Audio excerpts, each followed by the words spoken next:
এরই মাঝে বেঁচে থাকি হাসি কাঁদি।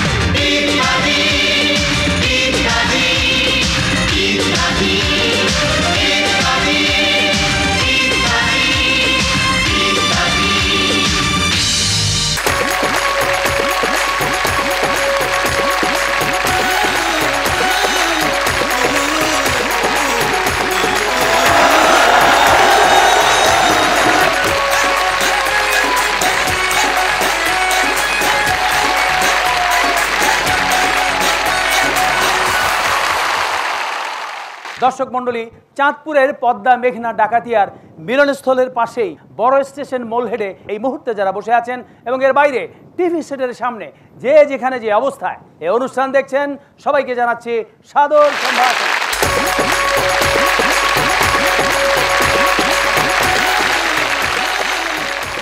রূপে ঝলমল রূপালী ইলিশ নয় নয় বেশি দূর, এখানে এলেই দেখা পাবে তার এই সেই চাঁদপুর। পদ্মা মেঘনা ডাকাতিয়া নদী মিলেছে এখানে, এসে দেখো যদি, শুনবে তাদের স্রোত কল্লোল মাঝি মাল্লার সুর, এই সেই চাঁদপুর। দর্শক মণ্ডলী, ইতিহাস ঐতিহ্য আর জনগুরুত্বপূর্ণ স্থান হিসেবে চাঁদপুরের খ্যাতি সেই প্রাচীনকাল থেকেই। তাই আমাদের দেশ পরিক্রমার ধারাবাহিকতায় আজ আমরা এসেছি এই চাঁদপুরে। দেশের দ্বিতীয় বৃহত্তম নদীবন্দর হিসেবে এই চাঁদপুরকে ব্রিটিশ ভারতে বলা হতো গেট অফ বেঙ্গল। চাঁদপুর এসে চাঁদপুরকে ভালোবেসে আমাদের মনে হয়েছে ভাঙনের মুখে বিপন্ন তবু হৃদয়ে আসার সুর, রূপালী ইলিশ ফল ও ফসলে ভরা এই চাঁদপুর। অনুষ্ঠানের নিয়ম অনুযায়ী শুরুতেই রয়েছে চাঁদপুর সম্পর্কে গুরুত্বপূর্ণ কিছু তথ্য। পদ্মা মেঘনা ডাকাতিয়া এবং ধনাগোদা নদীকে কেন্দ্র করে গড়ে ওঠা এক ভূখণ্ডের নাম চাঁদপুর। বাংলাদেশের দ্বিতীয় বৃহত্তম নদীবন্দর চাঁদপুর ব্যবসা বাণিজ্যে সমৃদ্ধ, শতাব্দী প্রাচীন একটি ঐতিহ্যবাহী শহর। ভৌগোলিক সীমারেখায় দেশের মধ্যবর্তী স্থানে অবস্থিত হয় এবং চাঁদপুরের সাথে রেলপথ ও নৌপথে দেশের সর্বত্র যোগাযোগের সুষ্ঠু মাধ্যম থাকায় চাঁদপুরকে একসময় বলা হতো অবিভক্ত বাংলার সিংহদ্বার।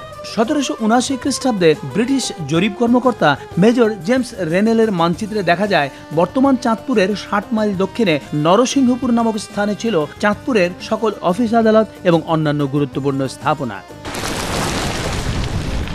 কিন্তু ভাঙনের ফলে নদীগর্ভে বিলীন হয়ে যায় নরসিংহপুর এবং চাঁদপুরে গড়ে ওঠে এই সমৃদ্ধ জনপদ। চাঁদপুর জেলার নামকরণ নিয়েও কিছুটা মতভেদ রয়েছে। এর মধ্যে বিক্রমপুরের তৎকালীন রাজা চাঁদ রায়, আধ্যাত্মিক পুরুষ চাঁদ ফকির, প্রশাসক শাহ আহমেদ চাঁদ এবং ময়মনসিংহ গীতিকার চাঁদ সওদাগরের নাম বেশি শোনা যায়। চাঁদপুরের ইলিশ মাছের খ্যাতি দেশজোড়া, যা দেশের চাহিদা পূরণ করে বিদেশেও রপ্তানি করা হয়। বাংলাদেশ মৎস্য গবেষণা ইনস্টিটিউটের একমাত্র কেন্দ্র নদী কেন্দ্র এই চাঁদপুরেই অবস্থিত, যেখানে ইলিশ সহ নদীর মৎস্য প্রজাতির সংরক্ষণ, ব্যবস্থাপনা এবং নদীর দূষণ বিষয়ক যাবতীয় গবেষণা পরিচালিত হয়।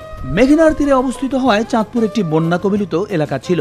এই সমস্যা সমাধানে মেঘনার ধনাগোদা প্রকল্প এবং চাঁদপুর হাইমচর প্রকল্প দুটি কৃষি উৎপাদনে নতুন মাত্রা যোগ করেছে।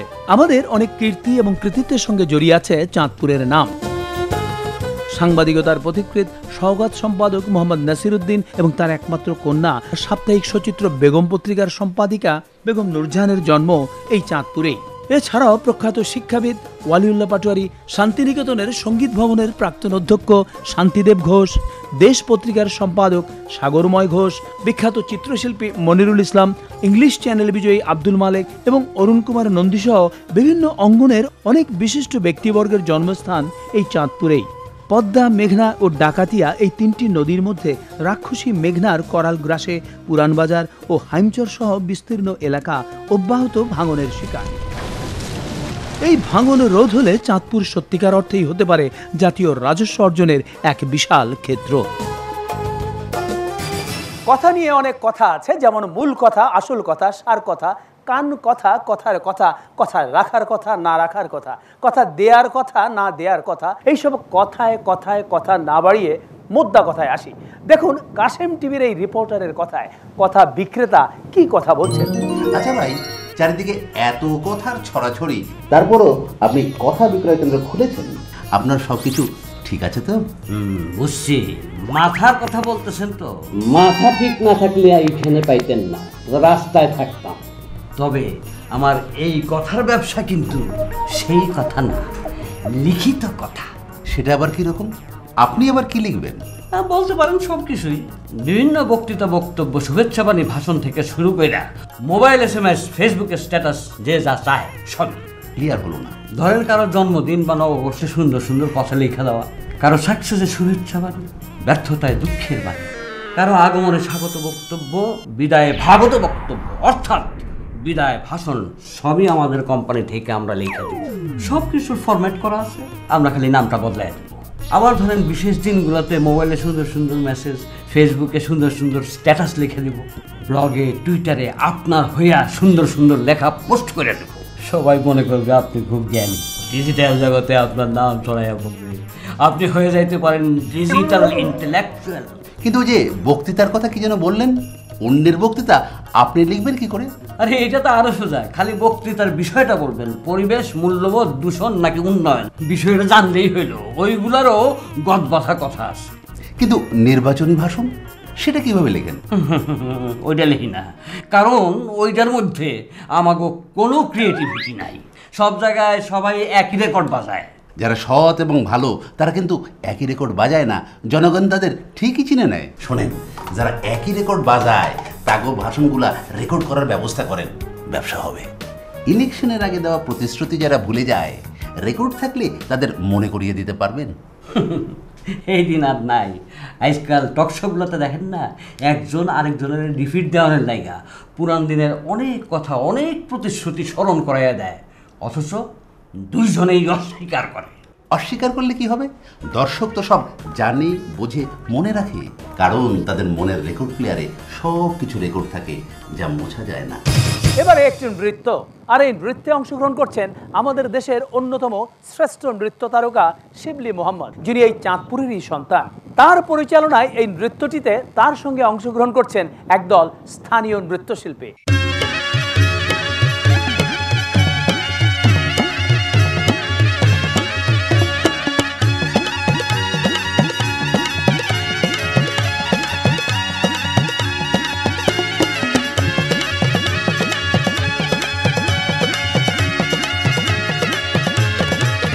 বাবু সেলাম বারে বার, আমার নাম গয়া বাইদা, বাবু বাড়ি পদ্মার পার। ও বাবু সেলাম বারে বার, আমার নাম চম্পাবতী, বাবু বাড়ি পদ্মার পার।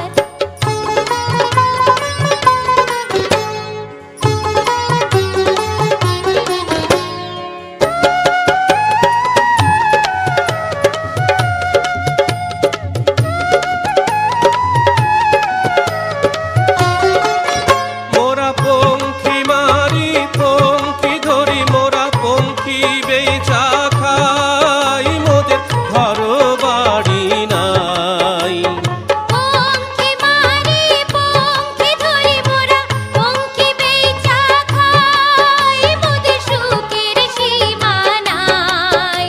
ওরে সাপের মাথার মনি কইরা মোরা করি যে কারবার।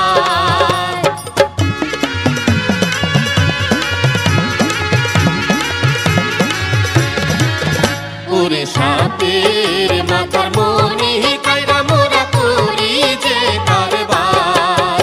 বাবু সেলাম বারে বার, আমার নাম গয়া বাইদা, বাবু আমার নাম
দর্শকদের জন্য পর্ব। আমাদের এই পর্বের নিয়ম অনুযায়ী আমি আপনাদের কিছু প্রশ্ন করব এবং আপনারা উত্তর দেবেন। যিনি সঠিক উত্তর দিতে পারবেন তিনি নির্বাচিত হবেন আমাদের পরবর্তী পর্বের জন্য। আমাদের এই পর্বের জন্য নির্বাচনের প্রক্রিয়া হচ্ছে, আমরা যখন যে স্থানে যাই সেই স্থানকে ঘিরেই আপনাদেরকে কিছু প্রশ্ন করি। আজ যেহেতু আমরা চাঁদপুর এসেছি, তাই এই চাঁদপুরকে ঘিরেই আপনাদের জন্য কিছু প্রশ্ন থাকবে। আপনারা যারা সঠিক উত্তর দিতে পারবেন তাদের মাঝখান থেকে আমরা 4 জন দর্শককে নির্বাচন করব এবং সেটা বাছাই করার জন্য এখানে রয়েছে যে রানা আর এখানে রয়েছে মামুন, তারা সঠিক উত্তরদাতাদের বাছাই করবে। তাহলে আমি শুরু করছি আমাদের প্রথম প্রশ্ন। মাছের রাজা ইলিশ অর্থাৎ আমাদের জাতীয় মাছ ইলিশে একটি বিশেষ ধরনের পদার্থ কিংবা উপাদান রয়েছে যেটি আমাদের হৃদযন্ত্রের জন্য অত্যন্ত উপকারী। বলতে হবে সেই উপাদানটির নাম কি? এখানে একজন মহিলা। আয়োডিন। আয়োডিন না, হয়নি। আপনি? Omega 3 fatty acid. অনেক ধন্যবাদ, উত্তর সঠিক হয়েছে। আপনার নাম? ডাক্তার হারুনুর রশিদ সাগর। কি করেন আপনি? জেনারেল সার্জারি প্র্যাকটিস করি। অনেক ধন্যবাদ, বসুন আপনি। আমরা একজন দর্শক পেয়ে গেলাম, এবার আমরা যাব পরবর্তী প্রশ্নে। পরবর্তী প্রশ্ন হচ্ছে, আজ থেকে প্রায় 100 বছর পূর্বে যখন আমাদের রক্ষণশীল সমাজে কোনো ছবি কিংবা চিত্র প্রকাশ করা ছিল দুরূহ কাজ, সে সময় প্রথম কে সচিত্র পত্রিকা বের করেছিলেন এবং সেটি কত সালে? ওখানটা একজন, হ্যাঁ বলুন আপনি। 46 সালে। হয়নি। ওখানে একজন, হ্যাঁ বলুন আপনি। সহকার সম্পাদক মোহাম্মদ নাসিরউদ্দিন, 1918 সনে। 1918। অনেক ধন্যবাদ। আপনার নাম? হারুন আল রশিদ। কি করেন আপনি? আমি একজন সাংস্কৃতিক কর্মী এবং চাঁদপুর ইলিশ উৎসবের রূপকার। অনেক ধন্যবাদ হারুনুর রশিদ সাহেব। এবার আমরা যাব তৃতীয় প্রশ্নে। এক সময় ভারতবর্ষে তুমুল আলোড়ন সৃষ্টি করেছিল দৃষ্টিপাত নামক একটি গ্রন্থ। যাযাবর ছদ্মনামে যিনি এটি রচনা করেছিলেন তার বাড়িও এই চাঁদপুরে। বলতে হবে তার নাম কি ছিল? বিনয় কুমার। হয়নি। আপনি? বিনয় চন্দ্র মুখোপাধ্যায়। হয়নি। এখানে একজন। বিনয় ভূষণ মুখোপাধ্যায়। বিনয় ভূষণ মুখোপাধ্যায়। অনেক ধন্যবাদ। আপনার নাম? সাদিয়া জেরিন। কি করেন আপনি? আমি সহকারী কমিশনার, চাঁদপুর জেলা প্রশাসকের কার্যালয়। অনেক ধন্যবাদ। এবার আমরা যাব চতুর্থ প্রশ্নে। চতুর্থ প্রশ্ন হচ্ছে, আজ থেকে 312 বছর পূর্বে একটি মসজিদ নির্মিত হয়েছিল সম্রাট আলমগীরের স্মৃতির উদ্দেশ্যে। বলতে হবে এটি চাঁদপুর জেলার কোন স্থানে কত সালে হয়েছিল? বলুন। বেগম জামে মসজিদ। হয়নি। আপনি? 1620। হয়নি। অনেকেই বলেছেন, কার উত্তরই সঠিক হয়নি। সঠিক উত্তর হচ্ছে মসজিদটির নাম হচ্ছে আলমগীর মসজিদ। এটি হচ্ছে হাজীগঞ্জের অলিপুরে এবং স্থাপিত হয়েছিল 1702 সালে সম্রাট আলমগীরের স্মৃতির উদ্দেশ্যে। আমরা যাব পরবর্তী প্রশ্নে। বাংলা লোক সাহিত্যের প্রাচীন রোমান্টিক কিংবা প্রণয় কাব্য যাকে বলা হয় সৈফুল মুল্লুক বদিউজ্জামাল, এটির রচয়িতা কে এবং তার বাড়ি কোথায়? দোনাগাজী। গ্রাম? গ্রাম 16 দানা। গ্রামটি হয়নি। হ্যাঁ বলুন। দোনাগাজী হ্যাঁ ফরিদগঞ্জ উপজেলার শশাইচর গ্রামে। শশাইচর গ্রাম। অনেক ধন্যবাদ, উত্তর সঠিক হয়েছে। আপনার নাম? শিমু। শিমু। কি করেন আপনি? Honours second year. অনেক ধন্যবাদ। আমরা 4 জন দর্শক পেয়ে গেলাম। আসুন আপনারা মঞ্চে চলে আসুন, তাদের জন্য বড়তালি।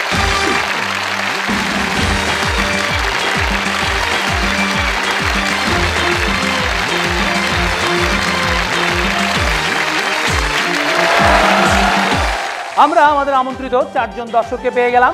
আমরা আজকে এই পর্বের জন্য আমন্ত্রণ জানিয়েছি আপনাদের চাঁদপুরেরই কৃতি গীতিকার কবির বকুলকে, তার জন্য বড়তালি। এবং আমন্ত্রণ জানিয়েছি স্থানীয় 4 জন যন্ত্রশিল্পীকে। কবির বকুলকে আমরা অনুরোধ করেছিলাম চাঁদপুরের ঐতিহ্যবাহী এবং বিখ্যাত কিছু খাবার নিয়ে একটি গান রচনা করতে। তিনি আমাদের অনুরোধে গানটি লিখেছেন এবং আমরা এই গানটি এবার আপনাদের হাতে দেব। আপনারা কথাগুলো ভালো করে পড়বেন। পড়ার পর যে কোনো সুরে, নতুন সুর কিংবা পরিচিত যে কোনো সুরেই আপনারা গানটি গাইতে পারবেন, কারণ আপনারা পেশাদার শিল্পী নন। গানটির সুর চিন্তা করার জন্য আপনাদের 10 মিনিট সময় দেওয়া হচ্ছে, তারপরেই শুনবো আপনাদের গান।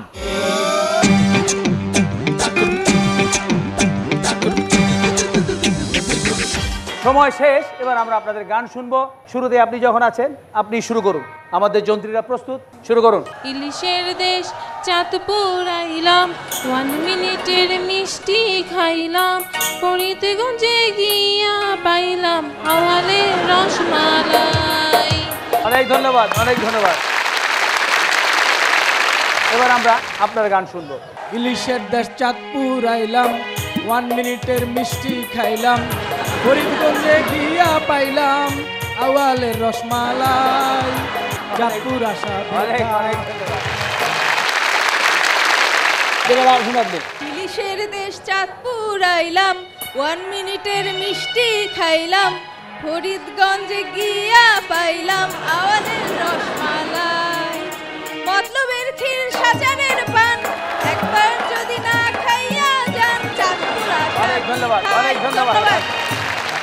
অনেক চেষ্টা করেছেন। এবারে সর্বশেষ আপনি। ইলিশে দেশ চাঁদপুর আইলাম, 1 মিনিটের মিষ্টি খাইলাম, ফরিদগঞ্জে গিয়া পাইলাম আউয়ালে রসমালাই, মতলবের ক্ষীর সাচারের পান, একবার যদি না খাইয়া যান চাঁদপুর আসা পিঠায়, সকাল বেলায় হুড়া হুড়ি কিশোর যুবক বুড়া বুড়ি, চায়ের সঙ্গে খাইতে চায় রে উচ্চুঙ্গার মুড়ি। অনেক ধন্যবাদ, অনেক ধন্যবাদ। আমরা চারজনেরই গান শুনলাম, এবার আমরা একটু কবির বকুলের কণ্ঠে শুনতে চাই, কারণ আপনি গানটি লিখেছেন এবং আপনি নিশ্চয়ই মনে মনে একটি সুর চিন্তা করেছেন। তা আপনি কিরকম সুর চিন্তা করেছেন আমরা অল্প একটু করে শুনি, চেষ্টা করি একটু। ইলিশের দেশ চাঁদপুর আইলাম, 1 মিনিটের মিষ্টি খাইলাম, ফরিদগঞ্জে গিয়া পাইলাম আউয়ালের রসমালাই, মতলবের ক্ষীর সাচারের পান, একবার যদি না খাইয়া যান চাঁদপুর আসা বৃথাই, ও চাঁদপুর আসা বৃথাই। এবারে ফলাফল, আপনাদের সবার প্রতিক্রিয়া এবং আমাদের বিচারে আজকে চারজনের মধ্যে প্রথম হয়েছেন, অর্থাৎ বিজয়ী হয়েছেন হারুনুর রশিদ সাহেব, তার জন্য করতালি। এবং তিনি হচ্ছেন আমাদের আজকের কম্পিউটার বিজয়ী, এবং বাকি যারা আছেন তাদের কারোই নিরাশ হবার কিছু নেই। আমাদের নিয়ম অনুযায়ী সবার জন্য পুরস্কার রয়েছে। আমাদের কাছে সব সময়কার জন্য মহামূল্যবান পুরস্কার বই রয়েছে, কেয়ার গিফট সামগ্রী এবং রয়েছে পরিবেশ বন্ধু গাছ। আর এই সবগুলো পুরস্কারে দেওয়া হচ্ছে কেয়ার কসমেটিক্স লিমিটেডের সৌজন্যে। এই পর্বে অংশগ্রহণ করার জন্য আপনাদের সবাইকে ধন্যবাদ। ধন্যবাদ কবির বকুল, ধন্যবাদ আপনাদের।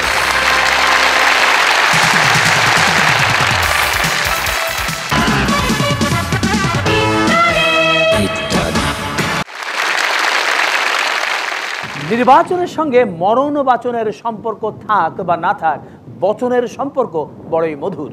এই বচনের বিরচন গুণে ডজন ডজন প্রতিশ্রুতি মানুষের স্মৃতি গ্রাহ্য করতে পারলেই নির্বাচনে জয়, আর তা না পারলে বচন দোষে নির্বাচনে জয়ের আশায় পচন বা ক্ষয়। দেখুন এটা কিভাবে হয়। ভাতিজা, জি তুই তো জানোস সামনে আমাকে ক্লাবের ইলেকশন, আমি তো আর খারাইতে পারব না। কেন? সভাপতি তো 3 বছরের বেশি থাকুন যায় না, আমার টার্ম শেষ, নতুন সভাপতি বানাইব। আমি চাই তুই ইলেকশনে খাড়া। ক্লাবের ইলেকশনে খাড়ায় লাভ কি? আমাকে ক্লাবের তুই কি মনে করছস? এই ক্লাবের সভাপতি হওয়ার লগে লগে তোর আরো 4-5টা সভাপতির পদ খাড়ায়।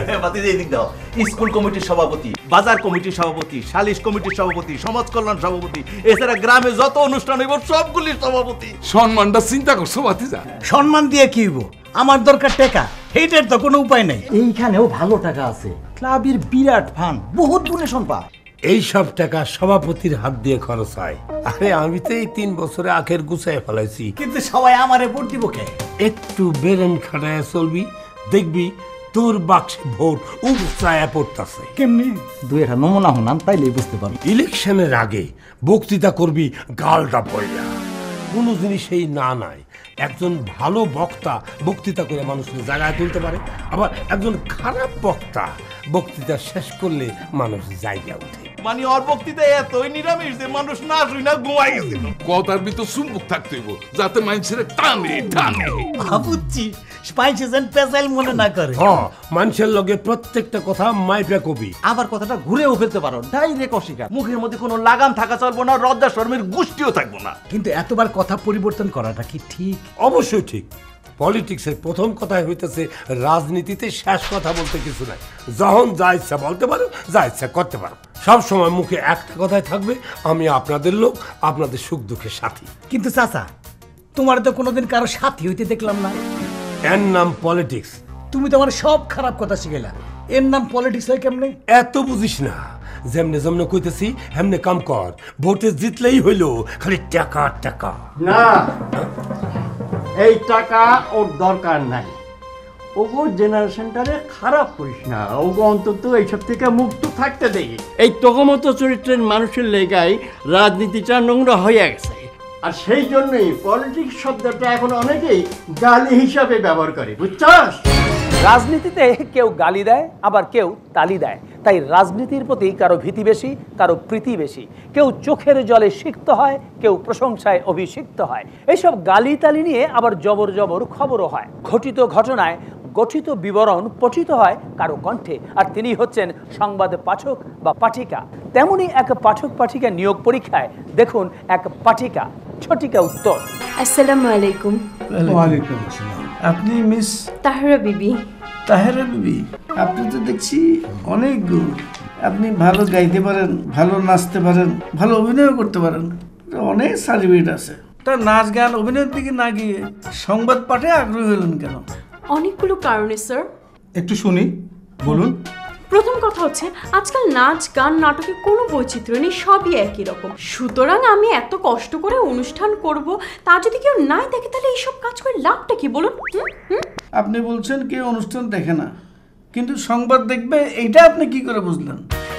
কারণ আমাদের দেশের খবরে আছে অনেক বৈচিত্র্য। আমাদের দেশের খবরে আপনি পাবেন সিনেমার মতো গল্প যা পৃথিবীর কোথাও নেই। আমাদের খবরে আছে অ্যাকশন, থ্রিল, সাসপেন্স, রোম্যান্স, হত্যা, খুন, জখম, ফাইট, ক্ষণে ক্ষণে ব্রেকিং নিউজ। এইসব খবর পড়তে কষ্ট হয় না। খুশির খবরে হাসি, দুঃখের খবরে হাসি লেগেই থাকে। তাই আমি সংবাদ পাঠে আগ্রহী। আমি শিওর যত ভয়াবহ বা ড্যাশিং খবরই হোক না কেন, আমি তোতা পাখির মতো প্রাণহীনভাবে এক নাগারে পড়েই যাব। আপনি বলছেন আপনার খবর পড়ায় কোনো অভিব্যক্তি থাকবে না, তারপরও আপনাকে আমরা নেব কেন? আসলে আমাদের দেশের খবরে এত বেশি ভয়াবহতা আছে যে যদি অভিব্যক্তি দিয়ে আমি খবর পড়তে যাই তাহলে তো ভয় অনেকে খবরই দেখবে না। যুক্তি আছে। খবর দেখার বা শোনার যুগের আগে মানুষ খবর পড়তেন খবরের কাগজের পাতায়। এবার যে সময়ের কথা বলছি সেই 1947 সালে শুধুমাত্র মহিলা সম্পাদিকার সম্পাদনায় পত্রিকা প্রকাশ বিশেষত মুসলিম সমাজে ছিল এক অসম্ভব কাজ। সেই অসম্ভবকে সম্ভব করেছিলেন এই চাঁদপুরেরই কন্যা নূরজাহান বেগম, যিনি নিজে একটি নাম, একটি প্রতিষ্ঠান। 1925 সালে এই মহিষী নারীর জন্ম হয় চাঁদপুরের চালিতাতলি গ্রামে। পিতা সাংবাদিকতা জগতের এক বিশাল পথিকৃৎ, সওগাত পত্রিকার সম্পাদক মোহাম্মদ নাসির উদ্দিন। নূরজাহান বেগমের শৈশব কাটে কলকাতায়। নারী মুক্তির পথপ্রদর্শক বেগম রোকেয়ার অনুরোধেই নূরজাহান বেগমকে বাবা নাসির উদ্দিন ভর্তি করিয়ে দেন কলকাতার সাখাওয়াত মেমোরিয়াল গার্লস স্কুলে। 1942 সালে ম্যাট্রিকুলেশন পাশ করে তিনি কলকাতার লেডি বেব্রন কলেজে ভর্তি হন। এ সময় তিনি জড়িত হন বিভিন্ন সাংস্কৃতিক কর্মকাণ্ডের সঙ্গে। পিতা নাসির উদ্দিন তার নিজের বাড়িতেই তৈরি করেছিলেন কন্যার সাংবাদিকতায় প্রবেশের অনুকূল পরিবেশ। এই পরিবেশ পেয়েই তিনি 1947 সালে পিতার প্রতিষ্ঠিত বেগম পত্রিকার সম্পাদনার দায়িত্ব গ্রহণ করেন। এই বেগমই মুসলিম মহিলাদের লেখায় প্রকাশিত প্রথম সচিত্র পত্রিকা এবং এটি এই উপমহাদেশের সবচেয়ে দীর্ঘস্থায়ী পত্রিকা। 1952 সালে তিনি পরিণয় সূত্রে আবদ্ধ হন বিশিষ্ট শিশু সাহিত্যিক, সাংবাদিক, শিশু সংগঠক, কচি কাঁচার মেলার প্রতিষ্ঠাতা পরিচালক জনাব রকুনুজ্জামান খানের সঙ্গে। দাদাভাই নামে যাকে সারা দেশের মানুষ চিনত এবং ভালোবাসত। নূরজাহান বেগম 1967 সালে বেগম রোকেয়া পদক লাভ করেন এবং 2011 সালে পান 21 পদক। দর্শক মণ্ডলী, আমরা এসেছি 38 নম্বর শরৎ গুপ্ত রোডে নূরজাহান বেগমের বাড়িতে। আমরা এবার কথা বলবো তার সঙ্গে। খালা, কেমন আছেন আপনি? আছি, এখন মোটামুটি চলে যাচ্ছে দিন। প্রথম যেদিন আপনার প্রথম সংখ্যা বেগম যেদিন বেরোলো, সে দেখে আপনার কেমন অনুভূতি হয়েছিল? এত খুশি লেগেছিল যে চিন্তা ভাবনা যা কিছু মনের মধ্যে তার প্রকাশের একটা প্ল্যাটফর্ম আমরা পেলাম। আচ্ছা খালা, আপনার বাবার কাছে তো সে সময় অনেক মহারথী কবি সাহিত্যিকরা আসতেন, আড্ডা দিতেন। আমরা জেনেছি আপনার এই যে ডাইনিং টেবিলটি, এর বয়সও নাকি 100 বছরের বেশি হয়ে গেছে। আপনার দাদার বয়সী। তো এখন এইখানেও নাকি আমি শুনেছি যে বাড়িতে শেরে বাংলায় কে ফজলুল হক, কাজী নজরুল ইসলাম, প্রিন্সিপাল ইব্রাহিম খাঁ এদের মতো ব্যক্তিত্বরা সেখানে খেয়েছেন। এই টেবিলেই। খালা, সাহিত্য চর্চা এবং সাংবাদিকতার দীর্ঘ জীবন আপনার। আপনার কাছে বিশেষভাবে জানতে চাইব, সেদিনকার সাংবাদিকতা এবং আজকের সাংবাদিকতার মধ্যে কি পার্থক্য দেখেন আপনি? অনেক অনেক পার্থক্য। যেমন তখন একটা এম নিয়ে, একটা মনের মধ্যে একটা উত্তেজনা হতো যে আমরা এগিয়ে যাবই, মানে উদ্দেশ্য নিয়ে, উদ্দেশ্য নিয়ে সবাই এক উদ্দেশ্য নিয়ে। তখন এত ভাগাভাগি, এত কিছু ছিল না। এখনকার আপনারা দেখছেন বিভিন্ন দলের সৃষ্টি। হাজার হাজার পেপার বের করে কোনো লাভ হবে না যতক্ষণ না সাংবাদিকতা একটা এম নিয়ে এগিয়ে যায়, একটা মনে দৃঢ়তা নিয়ে এগিয়ে যায়। এবারে শেষ প্রশ্ন। আজকাল অনেক বিশিষ্ট ব্যক্তির নামে অনেক কিছুর নামকরণ করা হলেও আমরা শুনেছি পারিবারিক প্রস্তাবনা থাকা সত্ত্বেও সাংবাদিকতার পথিকৃৎ মোহাম্মদ নাসির উদ্দিনের নামে আজ পর্যন্ত কোনো কিছুর নামকরণ করা হয়নি। এ ব্যাপারে আপনার মন্তব্য শুনতে চাইছি। ধরনের অনেকে প্রস্তাব করেছে, দুঃখজনক যে এই বিষয়ে তারা কোনো অ্যাকশন নেয় নাই এখনো। অবশ্যই দুঃখজনক। আশা করি সংশ্লিষ্ট কর্তৃপক্ষ এ ব্যাপারে দৃষ্টি দেবেন। শুধু সাহিত্য সাংবাদিকতাই নয়, সেই দিন আর এই দিনের মধ্যে সব কিছুতেই বিপুল পার্থক্য এখন খালি চোখেই দৃশ্যমান। এই দৃশ্যমান দৃশ্যগুলোর অদৃশ্য হবার অদৃষ্ট দৃষ্ট হচ্ছে না কোনো পৃষ্ঠপোষকতার। সেই কঠিন ভার যদি ভাগ্নে হাতে নেয় তাহলে তো মামাকে বলতেই হবে থামা।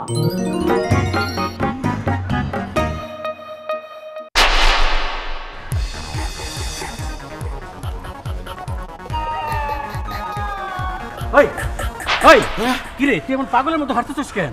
পরে কই মামু, পরে কই, একটা চক্কর বাকি আছে, দিয়ে আসি। আরে রাখ তোর চক্কর। এইভাবে কেউ হাঁটে? হাঁটে, এইটা হলো জীবন বাচ্চা থাকো না হাঁটা।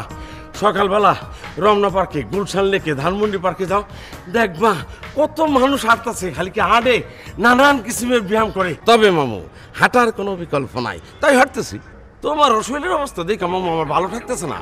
তোমার পেটটা কমান দরকার, চলো আডি। চুপ কর, আমার পেটের চিন্তা তোর করতে হইব না। আমি খালি তোমার পেটের লইয়ে চিন্তা করতেছি না, আমি সকলের পেট লইয়ে চিন্তা করতেছি, সকলের স্বাস্থ্য লইয়ে চিন্তা করতেছি। শোনো, আমরা দিনকে দিন পঙ্গু হয়ে যাইতেছি, সেই জন্যই তো আমার মাথায় একটা নতুন ব্যবসার চিন্তা আইছে। আবার ব্যবসা? দিন দিন প্রযুক্তি আমাদের হাটের মুঠোর মধ্যে এসে পড়তেছে, যে কারণে মানুষের ফিজিক্যাল অ্যাক্টিভিটিস কমে যেতেছে, মানুষ দিন দিন অচল হয়ে যেতেছে। সেই জন্যই তো মুভমেন্ট দরকার। এই সব কথা চিন্তা করে আমার মাথায় একটা নতুন ব্যবসা আসছে। সেই ব্যবসার নাম mobile game teacher.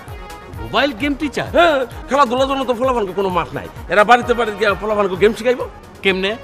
Art teacher, dance teacher, গানের টিচার, যেভাবে ছেলে মেয়েদের নাচ গান করা, সেইভাবে গেম টিচার ছেলে পেলেদের খেলাধুলা শিখাইব। কইতাছস মাঠ নাই, তাহলে খেলাধুলা করবো কই? ঘরের ভিতরে দিনের যে কোনো সময় শিশুরা আমার গেম টিচারের সাথে ঘরের ভিতরে 1 ঘন্টা লড়াচড়া করবো, ঘরের মধ্যে ফুটবল খেলবো, দৌড়াইবো, লাফাইবো। এইভাবে ঘন্টা খানিক দৌড়ঝাঁপ লড়াচড়ি করলে বাচ্চাকে ছোট থেকে শরীরটা আর জাম লাগবো না। আশা করি আমার এই মহতী উদ্যোগ শিশুদের স্বাস্থ্য উন্নয়নে বলিষ্ঠ ভূমিকা রাখবে। ওই ওই তুই কয়টা বাড়িতে এইভাবে গেম টিচার পাঠাবি? দেড় কটায় পারি। এইটা কোনো বাস্তব সম্মত চিন্তা না। এইসব বাদ দিয়া সবাই সচেতন কর, সবাই যেন সম্মিলিতভাবে উদ্যোগ লইয়া যার যার পাড়ায়, মহল্লায়, স্কুল কলেজে খেলাধুলার জন্য একটা জায়গা রাখে। আরে ছোট হোক বড় হোক, খোলা জায়গায় খেলাধুলা করা আর ঘরের মধ্যে খেলাধুলার মধ্যে পার্থক্য আছে, বুঝছস? মনে রাখিস, যায় দিন ভালো আসে দিন খারাপ। এইভাবে অসচেতন এবং অপরিকল্পিতভাবে কাম করলে ভবিষ্যতে আমাদের কপালে যে কি দুর্ভোগ আছে তা একমাত্র ভবিষ্যতে কইতে পারে।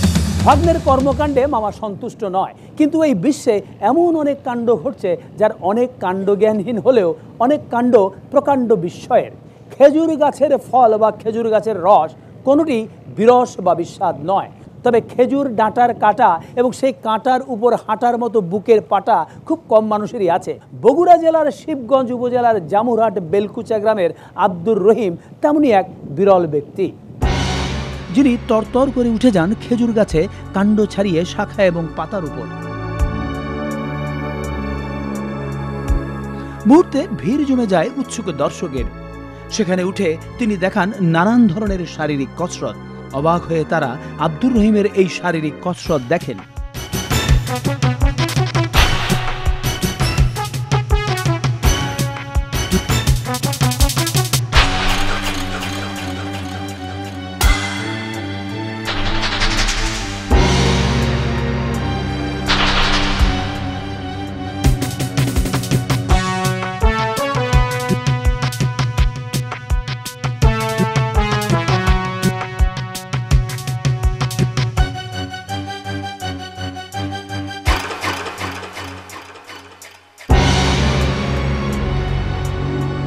আমি দীর্ঘ 4 মাস কষ্ট করে এই খেলাটি শিখেছি। খেলাটি শিখে এখন ছোট গাছ হোক আর বড় গাছ হোক অথবা 100 ফিট গাছ হলেও আমি খেলাটি দেখাতে পারবো, আমার কোনো সমস্যা হবে না। এই খেলা দেখে মানুষের আনন্দ, এটাই আমার আনন্দ। দর্শক মণ্ডলী, আব্দুর রহিমের কাছে যা অনায়াস তা কিন্তু অনেক আয়াসলব্ধ দীর্ঘ অনুশীলনের কাজ। তাই এই পথ লক্ষ্য করে দক্ষ না হয়ে কারো পক্ষেই এমন করতে যাওয়া বিপজ্জনক। বিপদ নাকি পদে পদেই ঘটতে পারে, তাই কথায় আছে পদে পদে বিপদ। এই পদ আবার শুধু পা বোঝায় না। পদস্থ বলতে উচ্চপদ, অপদস্থ বলতে অপমান, পদোন্নতি বলতে প্রমোশন, পদস্খলন বলতে নৈতিক স্খলন, পদচ্যুত বলতে বরখাস্ত, আবার পদক মানে পুরস্কার। তবে আমরা পুরস্কার নয়, তিরস্কারের একটি দৃশ্য দেখব এবার উচ্চ ও নিম্ন পদস্থ দুই কর্মচারীর মধ্যে।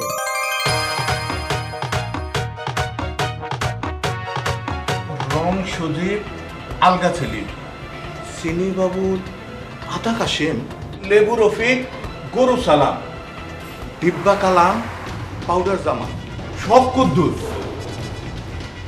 কিরে মফিক, এগুলি কে লিখছে রে? আমি লিখছি। কষ্ট কি? একটা অফিসের মধ্যে এতটি সন্ত্রাসীর লিস্ট টাঙ্গায় রাখছো, তোর ডর ভয় নাই? পুলিশ আইলে তো অ্যারেস্ট করে লয়ে দেবো। কেন স্যার? এরা তো চোর ডাকাইতো না, মাস্তানো না, ভদ্রলোক। ওই বেটা, ভদ্রলোকের নাম ডিব্বা কালাম আর পাউডার জামাল হয়, কিন্তু তো সন্ত্রাসী নামের লগে থাকে। ওই যেমন পিচ্ছি কামাল, মুরগি জামাল, রড বাবুল, বোমা মিজান, এইসব। আমার এই ডিব্বা কালাম আর পাউডার জামাল এরা সন্ত্রাসী না, অন্য জিনিস। আপনিও হ্যাঁ করেছিলেন? আমি চিনি। হ্যাঁ স্যার, এরা সবাই তো আমাকে অফিসে চাকরি করে। এখানে তো আপনার নামও আছে। আমার নাম আছে? এই যে আলগা সেলিম। ওই বেটা, আমার নাম কি আলগা সেলিম নাকি? ফাইজলামি করো? স্যার স্যার স্যার আমার ভুল বুঝছেন না স্যার। আপনার নাম যে সেলিম এটা আমি ভালো করে জানি, কিন্তু আমার সুবিধার লাগিয়া মানে আপনার নামের লগে আলগাটা লাগাইছি। খালি আপনার না, আপনার মতন আমাকে অফিসে সবার নামের লগে একটা করে শব্দ লাগাই লইছি। কেন? চায়ের লেখা। আমাকে অফিসে মেলা স্যার, এক এক স্যার এক এক রকমের চা খায়। যেমন সজীব স্যারের রং চা খায়, এর লেখে হ্যাঁ নামের আগে রং সজীব লেখে রাখছি। যেমন আপনি আলগা পাতি দেখান, এর লেখে আপনার নামের আগে আলগা সেলিম লেখে রাখছি। বাবুল স্যারে চিনি বেশি খায়, এর লেখা চিনি বাবুল। সালাম স্যারে গরুর দুধ ছাড়া খাই না, এর লেখে লেখে রাখছি গরু সালাম। কালাম স্যার ডিব্বা দুধ খায়, আর জামাল স্যার খায় পাউডার দুধ। এর লেগে এই যে ডিব্বা কালাম আর পাউডার জামাল। আমার একলার পক্ষে এত মানুষের নানান পদের চায়ের কথা মনে রাখা সম্ভব না, সেই জন্যই তো লেখা রাখছি, এখন আর ভুল হয় না। কিন্তু মানুষ সব লেখা দেখলে খারাপ কইব। কিন্তু স্যার আমার উদ্দেশ্য তো খারাপ না। মফিজ তো ঠিকই কইছে, যারা খারাপ উদ্দেশ্য হলে নামের পাশে বিভিন্ন টাইটেল লাগায় হ্যাগো বিরুদ্ধে ব্যবস্থা নেওয়া উচিত। কিন্তু তারা তার ধরাছোঁয়ার বাইরে থেকে যায়, খুঁজা পাওয়া মতো মফিজ গো। ধরা পড়া আর না পড়াতে দুর্নীতির গতি ও নীতির দুর্গতি অতিশয় ক্ষতিকর প্রভাব ফেলেছে। আর আমরা তো অজুহাত পেয়ে গেছি, তাহলে উন্নত দেশেও দুর্নীতি আছে। তাই অজুহাতের দিকে হাত না বাড়িয়ে আমরা এমন একটি প্রসঙ্গে আসতে পারি যা কোনো উন্নত দেশে এখন আর নেই। আর এই প্রসঙ্গটি আমাদের গর্বের, অহংকারের এবং ঐতিহ্যের। বিশ্বায়ন বা মুক্ত অর্থনীতির যুগে আমরা অর্থনীতির পাশাপাশি সবচেয়ে বেশি যে আগ্রাসনের শিকার হচ্ছি তা হলো সাংস্কৃতিক আগ্রাসন, বিশেষ করে পারিবারিক সংস্কৃতির উপর হামলা, যার কারণে একটি অতি কৃত্রিম মোহে ভেঙে যাচ্ছে অনেক সুখের সংসার। পাখি বল না, এগুলা কি হইতাছে? চুপ করে থাইকো না। আরে কিউ কিয়া তুম দোনো নে ऐसा? যা দেখছো সেটাই সব প্রশ্নের উত্তর। ইদানিং প্রায় পত্রপত্রিকায় ছাপা হয় পরকীয়া প্রেমের জের ধরে ঘর ভাঙা, আত্মহত্যা, এমনকি হত্যা পর্যন্ত নানান খবর। এদেশের অধিকাংশ মানুষ মনে করেন এর পেছনে সবচেয়ে বড় অনুঘটকের ভূমিকা পালন করছে বিদেশি বিভিন্ন চ্যানেলে প্রচারিত চাকচিক্যময় এক সামাজিক চালচিত্র। मैं ऐसी चाल चलूंगी कि दोनों बर्बाद हो जाएंगे। বাংলাদেশের বাঙালিদের গৌরবময় ঐতিহ্য আছে যৌথ পরিবারে। আজ আমরা ময়মনসিংহ জেলার একটি যৌথ পরিবারের উজ্জ্বল দৃষ্টান্ত আপনাদের সামনে তুলে ধরব, যে পরিবারটি কোনো ভিনদেশি আগ্রাসনের প্রভাবে প্রভাবিত হয়নি।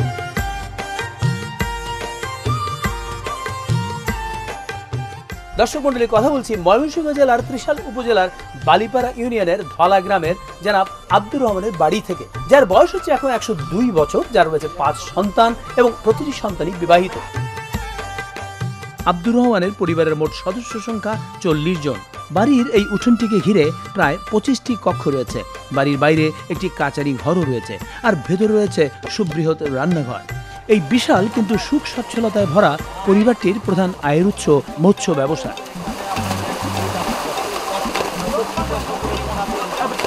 এরকম আপনার কটা পুকুর রয়েছে এখানে? 102টা পুকুর আছে। 102টা পুকুর রয়েছে। আপনি তো আমরা জেনেছি যে আপনি এই হ্যাচারির জন্য রাষ্ট্রীয় পুরস্কার পেয়েছেন, এবং পরিবারের পুরুষ সদস্যরা সবসময় ব্যস্ত থাকেন হ্যাচারির কাজ নিয়ে। এই পরিবারের 40 জন সদস্য একটি ঘরের 150 হাত লম্বা বারান্দায় বসে একই সঙ্গে সকাল, দুপুর এবং রাতের খাবার গ্রহণ করেন। সকালের নাস্তাও হচ্ছে ভাত এবং তার সঙ্গে রয়েছে বিভিন্ন ধরনের ভর্তা। ঐতিহ্যগতভাবেই তারা এভাবে নাস্তা করেন বলে জানালেন পরিবারের বড় সন্তান জনাব মোহাম্মদ আব্দুল হাকিম। এটা আমার দাদি আমরা শিখাইতে এসে খাওয়াইতে এসে এই দাদির দা আমার আম্মাও করতে যেতেছে। মানে এটা আপনাদের পারিবারিক ঐতিহ্য। কত পদের ভর্তা হয় সকালবেলা? 15 থেকে 20 পদের ভর্তা। আচ্ছা আচ্ছা, প্রতিদিন কিন্তু গরম ভাতই রান্না হচ্ছে? হ্যাঁ, গরম ভাতই খাই আমরা, ভাত খেলে ভালো লাগে, আমরা রুটি মুটি খেতে খেতে না। অনেক ধন্যবাদ আপনাকে। আমরা এবার এসেছি হাজী আব্দুর রহমান সাহেবের রান্নাঘরে। আমরা একটি কথা সবসময় বলে থাকি, এক জায়গায় অনেকগুলো হাড়ি থাকলে একটু ঠোকাঠুকি তো হবেই। এই পরিবারটি হচ্ছে অত্যন্ত ব্যতিক্রম। এই পরিবারের 40 জন সদস্য একই হাড়িতে রান্না করা খাবার খান। আপনারা সবাই একই সঙ্গে তাদের নাস্তা গ্রহণ করা দেখেছেন, আর এখন আয়োজন হচ্ছে দুপুরের খাবারে। আমরা দেখতে পাচ্ছি এখানটায় রহমান সাহেবের যে 5 সন্তান রয়েছেন, তাদের স্ত্রীদের, তার নাতনিরা রয়েছেন, নাতির ঘরের পুতি রয়েছে এবং তার নাত বউরাও এখানটায় রয়েছেন এবং সবাই সম্মিলিতভাবে এই রান্নাঘরে মিলেমিশে আনন্দিত চিত্তে কাজ করে যাচ্ছে। আমরা এবার কথা বলবো রহমান সাহেবের 4র্থ সন্তানের স্ত্রীর সঙ্গে। এই যে আমরা দেখতে পাচ্ছি আপনারা সবাই মিলেমিশে কাজ করছেন, এতে আপনাদের অনুভূতি কেমন লাগছে? খুব ভালো লাগে। কখনো কারোর সাথে কোনো ঝগড়া বিবাদ হয় না কোনো বিষয় নিয়ে? না না, এরকম কোনো হয় না। রান্নার পর দুপুরের খাবার, সেই একই দৃশ্য। পরিবারের সবাই একসঙ্গে সেই একই বারান্দায় বসে দুপুরের খাবার গ্রহণ করছে। দর্শক মন্ডলী, এই হচ্ছে হাজী আব্দুর রহমান সাহেবের পরিবারের সদস্যরা। এবার আমরা কথা বলবো জনাব হাজী আব্দুর রহমান সাহেবের সঙ্গে। তো আমরা জানতে পেরেছি যে আপনার এই পরিবারটি একটি যৌথ পরিবার। এই পরিবারটি পরিচালনা করতে গিয়ে সবার তো নির্দিষ্ট কিছু দায়িত্ব রয়েছে, এই দায়িত্বগুলো কি ভাগ আপনি করে দেন? দায়িত্ব ধরুন ছোট ছেলে বাড়ি এমএ বাতের কাছে আপনি সব ভাগ দেন? উনি টাকা কামাই করেন, তার মা কাছে তার মা চলে এলে ও আচ্ছা, উনি সমস্ত অর্থ তার মাকে দেবেন, মার কাছ থেকে নিয়ে সবাই খরচ করবেন, এই তো? এই বয়সে এসে পরিবারের সবাইকে একসঙ্গে থাকতে দেখে, মিলেমিশে থাকতে দেখে আপনার কেমন লাগছে? আমার কিন্তু খুব ভালো লাগছে। খুব ভালো লাগছে, অনেক ধন্যবাদ চাচা। আচ্ছা, যারা ভেবে বাতেন, আপনার বাবা বললেন যে পরিবার পরিচালনার জন্য দায়িত্বটা আপনাকে দেওয়া হয়েছে, আপনি এটা কিভাবে পরিচালনা করেন? আমি এটা আসলে ভাগ করে দিছি আমার পরিবারের 5 ভাইয়ের মধ্যে। 2 নম্বর ভাই মমতাজ ভাই হইতেছে আমার বাজারের দায়িত্বে, ইমতাজ ভাই হচ্ছে আমার হ্যাচারির দায়িত্বে, সিরাজ ভাই হচ্ছে হ্যাচারি পরিচালনা টোটাল দায়িত্বে, আর আমার বড় ভাই আছে উনি হচ্ছে ওই এলাকার জমি জোড়া কেনার জন্য দায়িত্ব থাকে। দেখাশোনা করে দাও। দর্শক মণ্ডলী, এবার আমরা পরিবারের আর কয়েকজন সদস্যের সঙ্গে আমরা আলাপ করবো। এবার বাড়িতে যারা সবচেয়ে ছোট, অর্থাৎ নতুন বউ, নাত বউ, এখানে 2 জন রয়েছে, আমরা তাদের সঙ্গে কথা বলবো। কি নাম আপনার? মাসুমা আক্তার শারমিন। মাসুমা আক্তার শারমিন, এই সংসারে এসে এই যে একত্র বাসের যে শিক্ষা আপনি পেয়েছেন যৌথ পরিবারে, এই সম্পর্কে আপনার মন্তব্য কি? আসলে আমি একক পরিবার থেকে আসার পরে আমার কখনো মনে হয়নি যে আমি এই পরিবারে একা। সবার এত আদর স্নেহ পেয়েছি যে সবসময় মনে হয়েছে আমার মা বাবা আমার কাছে আছে। অনেক ধন্যবাদ আপনাদেরকে। এবার আমরা কথা বলবো এই পরিবারেরই আর কয়েকজন সদস্য যারা রহমান সাহেবের নাতনি এবং তারা বিভিন্ন কলেজ বিশ্ববিদ্যালয়ে পড়াশোনা করছেন। আমরা আপনার কাছে জানতে চাইছি, এখন এই যে সময়টা যাচ্ছে, যখন বিদেশি বিভিন্ন টিভি চ্যানেলের কুপ্রভাবে আমরা দেশের অনেক পরিবারকে ভেঙে যেতে দেখছি, সেই সময় আপনারা কি সুন্দর একান্নবর্তী পরিবারভুক্ত হয়ে আছেন, যা প্রশংসনীয়। বিদেশি টেলিভিশনের এই কুপ্রভাব থেকে পরিত্রাণের উপায় কি বলে আপনি মনে করেন?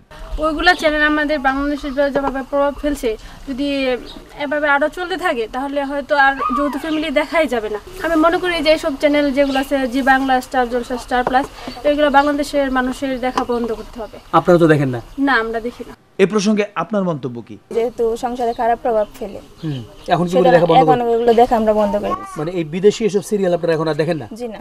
অনেক ধন্যবাদ আপনাকে।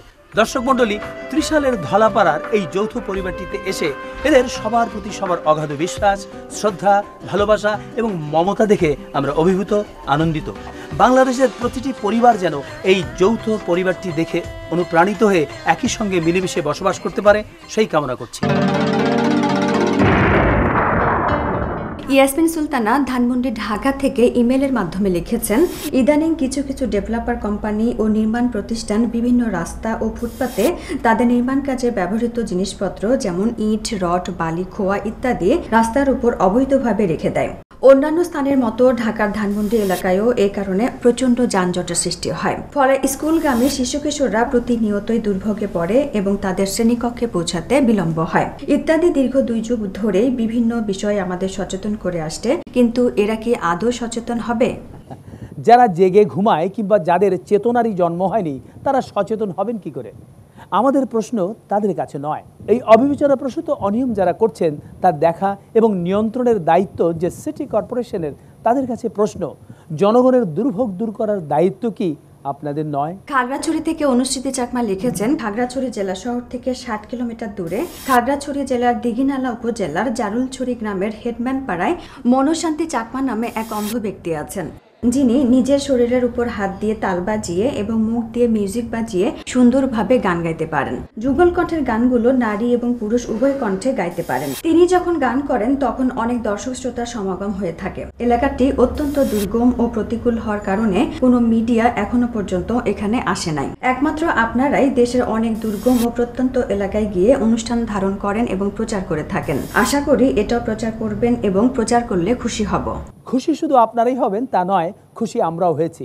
মনশান্তি চাকমার এই অপূর্ব বাদ্য এবং গান শুনে খাগড়াছড়ি থেকে মনে শান্তি নিয়েই ফিরেছি আমরা। আপনারাও দেখুন।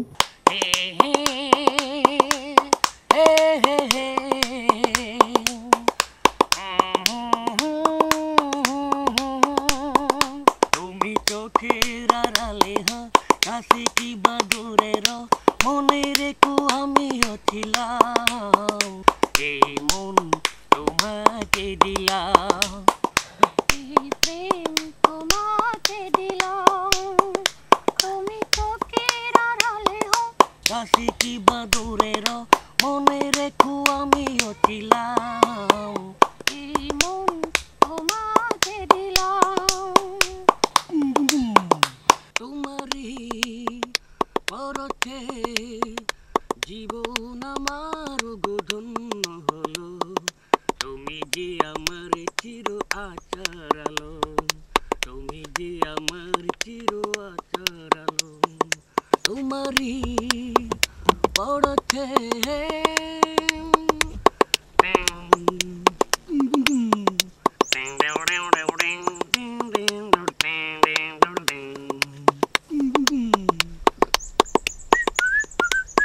আমার নাই কোনো নাম নাই, ঘর বাড়ি না, তুমি আমায় নাম রেখে দাও যা খুশি তাই, আমার কোনো নাম না, আমার নাই কোনো নাম নাই, ঘর বাড়ি না, তুমি আমায় নাম রেখে দাও যা খুশি তাই, আমার কোনো নাম না। আমাদের কাছে চিঠি লেখার ঠিকানা পরিচালক ইত্যাদি, GPO box number 2674, GPO Dhaka 1000, আর ইমেল করতে পারেন ittadi1@yahoo.com এই ঠিকানায়। মোবাইলের মাধ্যমেও আমাদের সঙ্গে যোগাযোগ করতে পারেন। আপনার মোবাইলের মেসেজ অপশনে গিয়ে আই লিখে তারপর একটি স্পেস দিয়ে আপনার বক্তব্য লিখে পাঠাতে পারেন 2580 এই নাম্বারে, যে কোনো মোবাইল থেকে। ধন্যবাদ।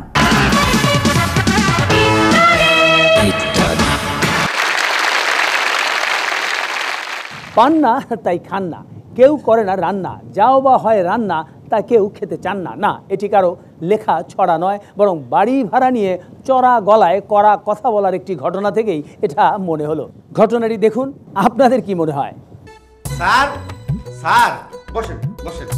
রে বাড়িঘর দেখাইছো? যে দেখাইছি।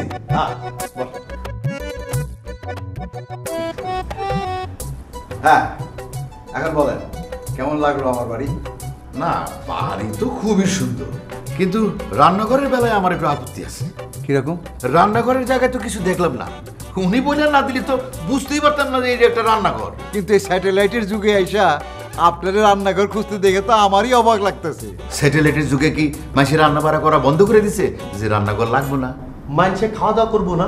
আজকাল টেলিভিশনে এত রান্নার অনুষ্ঠান দেখেও কি এইটা বোঝেন না যে রান্না বান্না করার জন্য কোনো রান্নাঘর লাগে না? হাটে মাঠে রাস্তায় বনে বাজারে জঙ্গলে খালে বিলে নদীতে সাগরে যে কোনো জায়গাতেই রান্না করা যায়।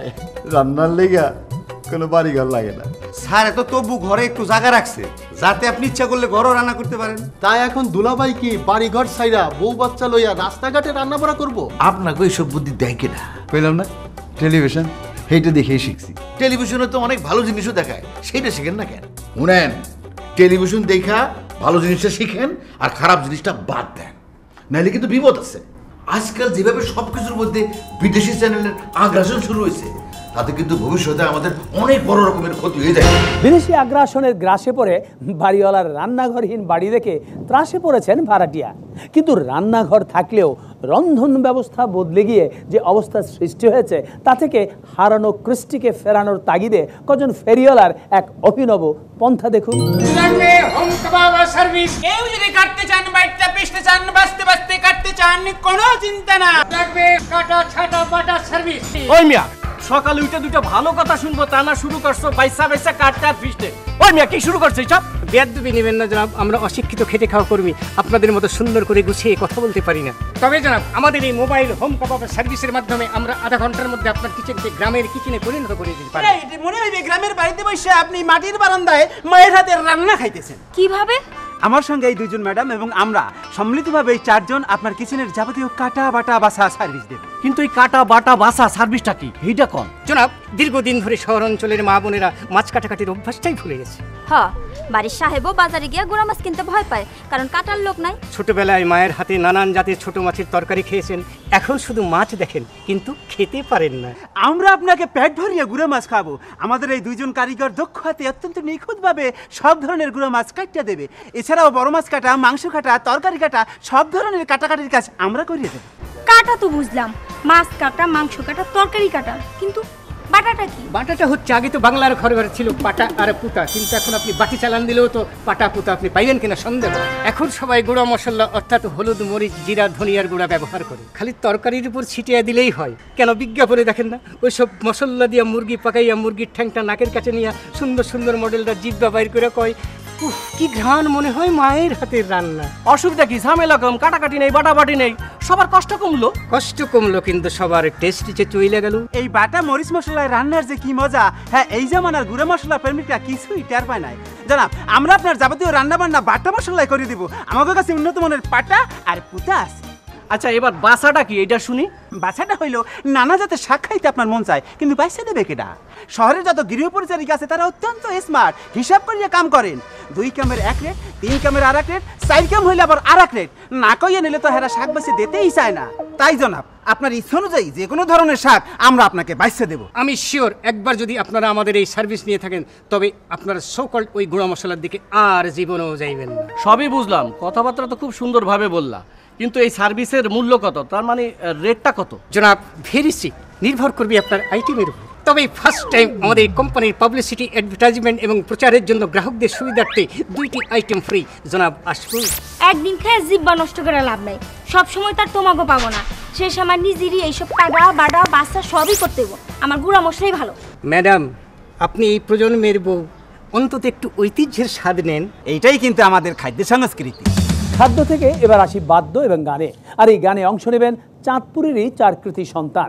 যিনি লিখেছেন এই গান, তিনিও চাঁদপুরেরই সন্তান, কবির বকুল। আর গাইছেন সাদি মোহাম্মদ, রূপালী চম্পক, SD রুবেল ও দিনাত জাহান মুন্নি। চলুন শোনা যাক গানটি।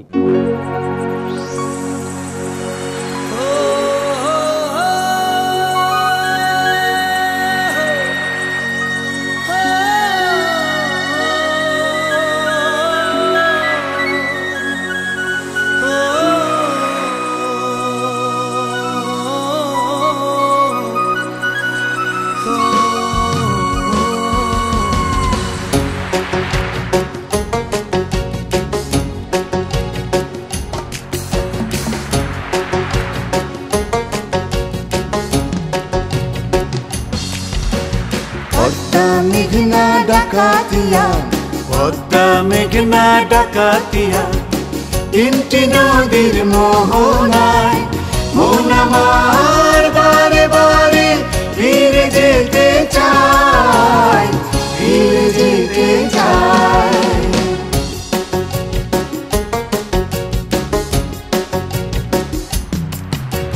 পদ্মা মেঘনা ডাকাতিয়া, পদ্মা মেঘনা ডাকাতিয়া, 3টি নদীর মোহনায় মন আমার বারে বারে ফিরে যেতে চায়, ফিরে যেতে চায়।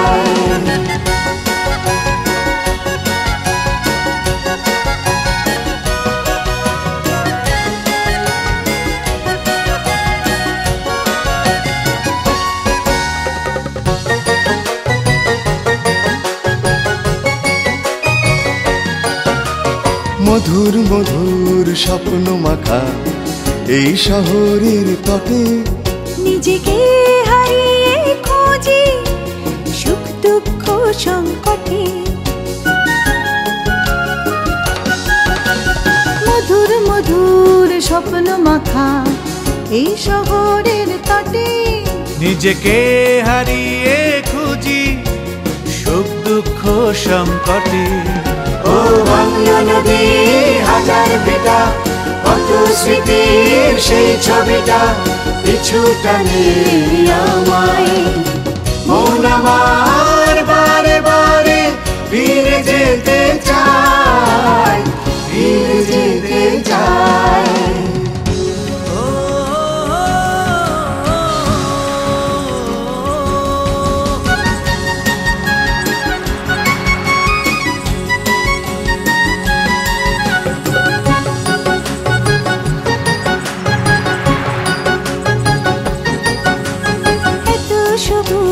রঙে আঁকা এই যেন এক ছবি হৃদয়ে পেয়েছি ছন্দ হয়ে গেছি কবি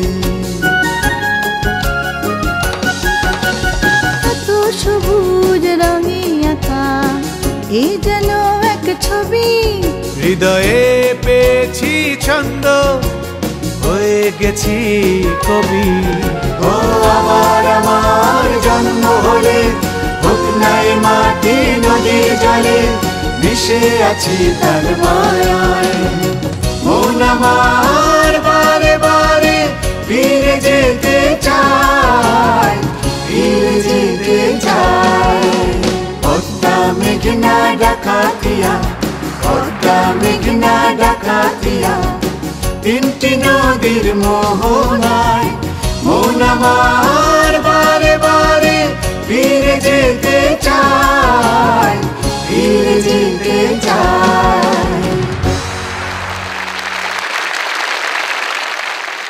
চাঁদপুরে এসেছে নাতি আর নানি কথা বলছেন এমন জায়গায় যা ঠিক পেছনটাতেই পানি তারপরেও মঞ্চে তাদের তর্ক হবে জানি দেখি আবারও নানি বলে কিনা তোর কথাই মানি ওই নাতি নাতি ওই নাতি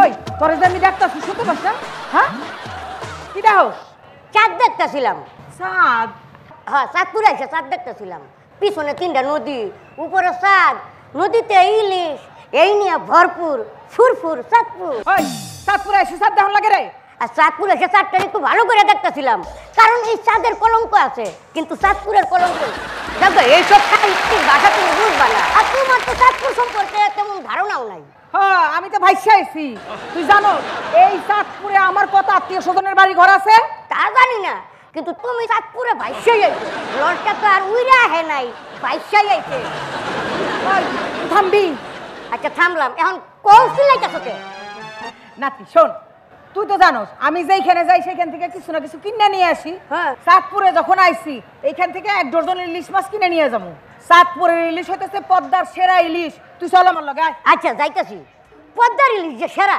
এটা তোমার একটা ডাকুলো আর ওইটা পদ্মার মেঘনার না ডাকাতিয়া নদীর তুমি জানো আসলে নানি পদ্মার ইলিশ একটা ব্র্যান্ড হয়ে গেছে গা ইলিশ হলো সাগরের মাছ তারপরও নদীর মাছের স্বাদই আলাদা না এটাও ঠিক না আজ পর্যন্ত যত ইলিশ খাইছো তুমি কি কইতে পারবা কোনটা সাগরের আর কোনটা নদীর সাগরের মাছে কোনো ভেজাল নাই সাগরে যেমন পানি বেশি তেমনি সাগরে পানিও পরিষ্কার কিন্তু আমাদের নদীর অবস্থা দেখো শোন তারপরও জাতের মায়া কালা ভালো নদীর পানি ঘোলা ভালো বুঝছো এই কথাটাও ঠিক না ঘোলা পানি ভালো হয় কেমনে ওই তো সব ময়লা আবর্জনার বর্জ্য দিয়া ঘোলা হয় আমার 1 লাখ টাকা দিলেও আমি 1 গ্লাস তো দূরের কথা 1 ফুটা নদীর পানি খাবো না তুই খাবি কে তুই তো জাতে মাতাল তালে ঠিক এটা কিন্তু আমি একটা সাংঘাতিক ভুল কথা কইলা আমি জাতে তো মাতাল না দুনিয়াতে এত পদের মানুষের নাম শুনছি এত জাতের মানুষের কথা শুনছি কিন্তু মাতাল জাতের কথা তো শুনি নাই আর নানি তোমার সাবধান করে দিই আমার বাপ দাদা 14 গোষ্ঠীর মধ্যে কিন্তু কোনো মাতাল জাত আছে না বুঝছো ওই তোরে কইছি চল করে ইলিশ মাছ কিনে নিয়ে আসি তুই আমার এত কথা শুনেছস কেন হ্যাঁ তোর মতলবটা কি মতলবটা কিছুই না তো নানি মতলব কথাটা শুন না আর একটা ভালো কথা মনে পড়ছে ওইখানকার ক্ষীর দেশের সেরা নানি চাঁদপুর থেকে যাওয়ার সময় মতলব হয়ে যাবো আমার তরফ থেকে তোমার মতলবের ক্ষীর উপহার দিব ঠিক আছে ক্ষীর হ্যাঁ তুই আমারে খাওয়াবি যে হারে তুমি ঠেস ঠেস করো আমার তো মনে হয় না নি ছোটবেলায় মধু খাইছো কিনা সন্দেহ। এই মতলবের ক্ষীর খাওয়ায় তোমার খেসখেসানি বন্ধ করতে পারি কিনা চেষ্টা করতে তো দুঃখ নাই। দৌড়ানি দিও না, পিছনে কিন্তু তিনটা নদীর মোহনা, আর এখানে কিন্তু ঘূর্ণিটা। আমি যদি গিয়ে পড়ি তুমিও খুঁজে পাইতে না, কেউ খুঁজে পাইতে না। তুই আয়া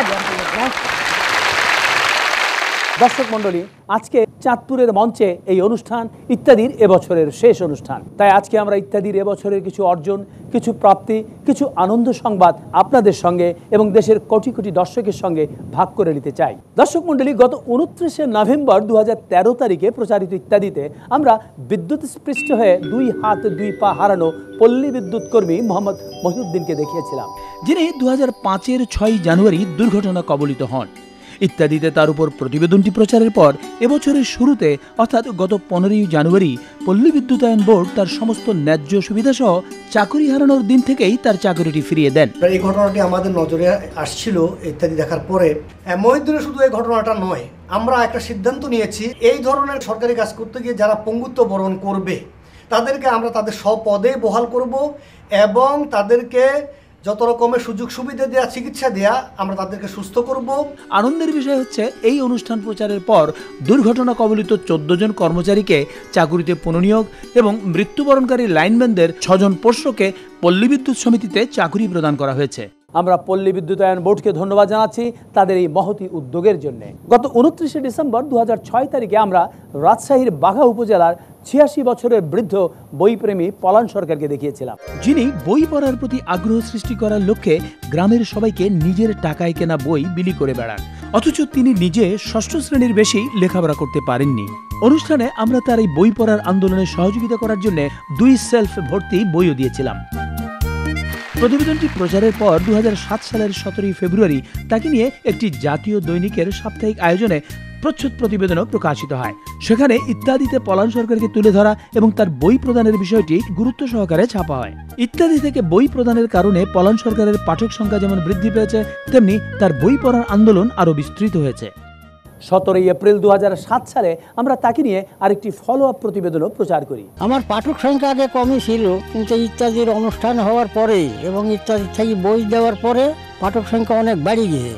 দূর দূরান্ত থেকে অন্য জেলা থেকেও লোক আসে আমার কাছে বই লিয়া টিয়া যায়। অনেক পেপারে সাংবাদিকেরা আমার কাছে আসছে, ইংরেজি পত্রিকা রয়টার ছবি তুলে লিয়া যাচ্ছে, এটা আমিও খুবই খুশি। শুধু তাই নয়, এরপর তাকে নিয়ে নির্মিত হয় বিজ্ঞাপন, রচিত হয় নাটক, অনুষ্ঠিত হয় পলান মেলা। 2011-তে তিনি লাভ করেন 21 পদক। পলান সরকারকে নিয়ে এবছর আরও একটি আনন্দের সংবাদ হচ্ছে, গত 20 সেপ্টেম্বর ইম্প্যাক্ট জার্নালিজম ডে উপলক্ষে সারা বিশ্বের বিভিন্ন ভাষার দৈনিকে তার উপর প্রতিবেদন প্রকাশ পাওয়া।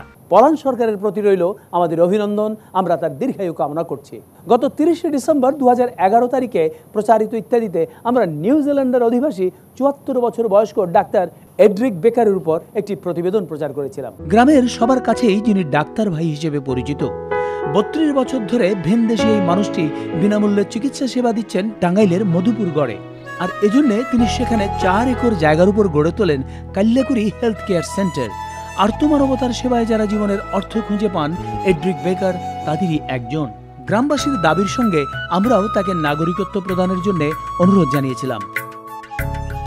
দর্শক মণ্ডলী, এবছরের এই শেষ অনুষ্ঠানটিতে আজ আরও একটি সুখবর এবং আনন্দের সংবাদ আপনাদের জানাতে চাই, আর তা হচ্ছে এ বছরেরই গত অগাস্ট মাসে এড্রিক বেকার বাংলাদেশের নাগরিকত্ব লাভ করেছেন। আমরা আমন্ত্রণ জানিয়েছি এড্রিক বেকারকে। আসছেন এড্রিক বেকার, আসুন আমরা করতালি দিয়ে তাকে অভিনন্দন জানাই। এবার আমরা কথা বলবো এড্রিক বেকারের সঙ্গে।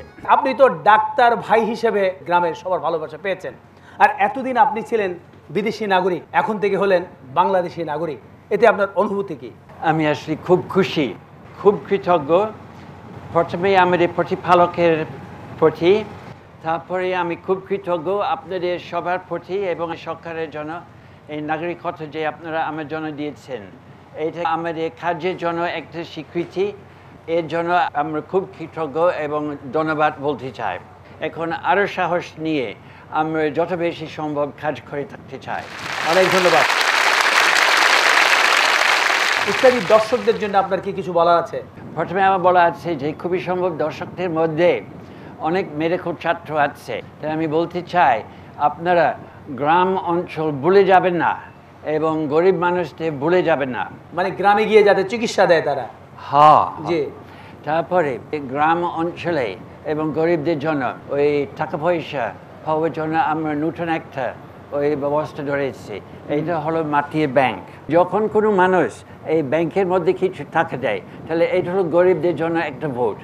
যখন কোনো MBBS ডাক্তার ওই গ্রাম সাইডে চলে যায়, গ্রাম সাইডে কাজ করে থাকে, তাহলে এটা হলো বিরাট একটা ভোট এবং এই ভোট হলো গরিব এবং সব মানুষের মঙ্গলের জন্য। তখন আমি বিশেষ করে আমাদের হবে একটা নতুন বাংলাদেশ, আমরা হব এক। অনেক ধন্যবাদ ডক্টর বেকার। আপনার এই মাটির ব্যাংকে যে মানুষ আর্থিক সহায়তা দেবে, আমরাও চাই গরিব এবং অসহায় রোগীদের জন্য এই মাটির ব্যাংক আপনার ভরে উঠুক। এবং আজকে আমরা কেয়া কসমেটিক্সের পক্ষ থেকে এবং ইত্যাদি অনুষ্ঠানের মাধ্যমে আপনার এই হেলথ কেয়ার প্রজেক্টের জন্য ওষুধ এবং গরিব এবং অসহায় রোগীদের চিকিৎসা সাহায্যার্থে এই 2 লক্ষ টাকার চেক আপনাকে প্রদান করব। খুবই কৃতজ্ঞ এবং এই টাকা হবে গরিবদের স্বাস্থ্য সম্ভব করবে জন্য। অনেক ধন্যবাদ আপনাকে, অনেক ধন্যবাদ এই অনুষ্ঠানে আসার জন্য। দর্শক মণ্ডলী, মানুষের কল্যাণে যারা কাজ করে যাচ্ছেন নীরবে, নিঃস্বার্থভাবে, ইত্যাদির অনুসন্ধানী দল এভাবেই তাদের খুঁজে বের করতে চেষ্টা করে প্রতিনিয়ত। তাদের প্রতি জাতি বা বিশ্ব যখন শ্রদ্ধা জানায়, প্রাপ্য সম্মানটুকু দেয়, তখন আমরা আনন্দিত হই। এড্রিক বেকারের মতো হয়তো আরও অনেকেই এদেশের প্রান্তিক অঞ্চলে মানুষের কল্যাণে কাজ করে চলেছেন। আমরা যেন তাদেরও এভাবে খুঁজে বের করে তুলে ধরতে পারি দেশ এবং বিশ্ব মানবতার কাছে। এই প্রত্যাশা বুকে নিয়ে শেষ করছি আমাদের আজকের ইত্যাদি। খোদা হাফেজ।